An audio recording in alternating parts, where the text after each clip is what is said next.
I'm here to receive and to give, to be part of evolution, to be part of the planet coming more and more alive.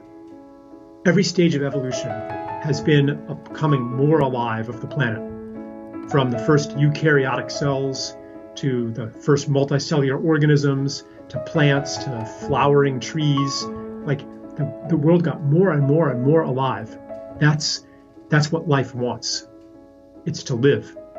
And we are the latest creation of nature for the same thing. When we stand in that and see each other as that, then we'll figure out what to do.